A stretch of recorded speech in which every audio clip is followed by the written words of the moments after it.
date ng kanyang birthday. Takbo po dito sa harapan ang sasagot. Come on! Grabe naman. Ano pong pangalan? Ano po ang iyong sagot? April 11, 2007. Ay, nanay. Grabe yung accent, Bia. April 11, 2007. Are you sure? Yes! Ay, pumipilit pala to. Your answer is correct! Congratulations!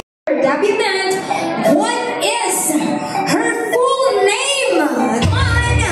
Full name po ng ating debutant. Kailangan po tama.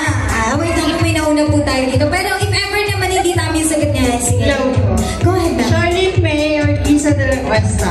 Pakiulit daw po. Charlene May Ortiza de la Cuesta. Kaano-ano po kayo ng debutant? Pinsan. Pinsan pala to. So, wala kawala. Okay. Charlene May Ortiza de la Cuesta is Correct! ikaw na nagsabi. Correct. Congratulations.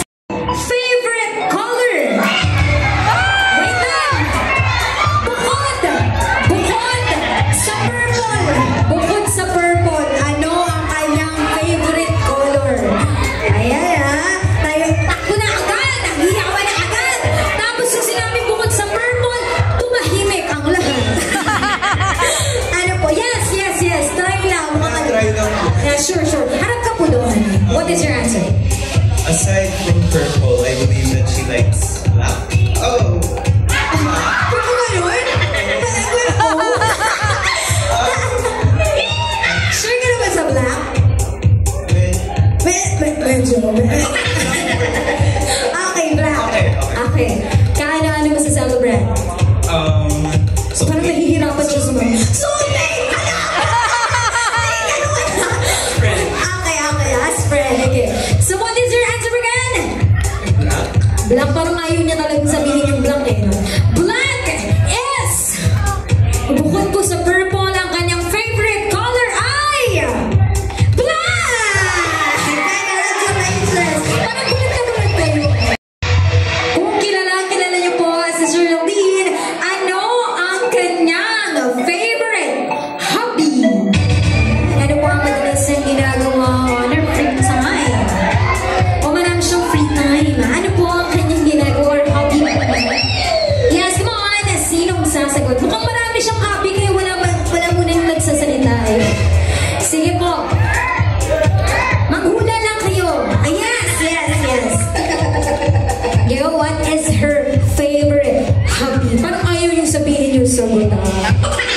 Sige po dito tayo na. Sa tingin mo po ano ang kanyang favorite hobby? I believe it's playing online games. Playing online game. Ano pong online game ito? Roblox and ML. Alright. Playing online game. Nakakalaro ka po ba niya? Yes. Kaya naman pala eh. Alright. Ano po sa celebrant? Best friend. Alright. Your answer is... Ay, grabe naman sila. Correct! Ayan, nakakalaro po ito. Sa meron siyang pinagugutan. Actually, next. Kung sagot dito, marami-rami po ito. What is? Si debutant po kasi ay meron pong pet. Ano po ang pangalan ng kanyang pets? Kaya nga po, lahat po yun ay masasabi po ninyo. Ano po ang pangalan ng kanyang pets? Come on! Mahanakit kami na sa mga manggakad! Alright. What is your answer? Yung dogs. Ayan, dogs. Ay, parang tinatanong niya kung ilan daw pang sasabihin niya. 5 names ng kanyang dogs. Yes. O 5 to Go! Yung una po si Kyomi, tapos si Kaori, si Zumi, si Kumi, tsaka si Teshi po.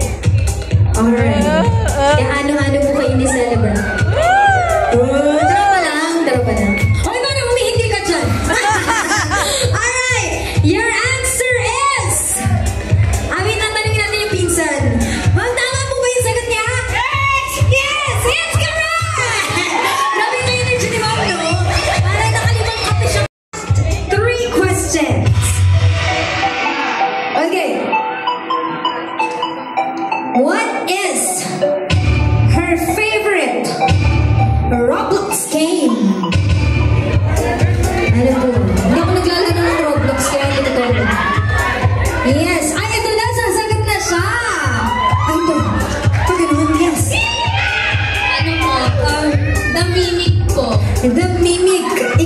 Nagpapalaro ka din ba nun? Opo.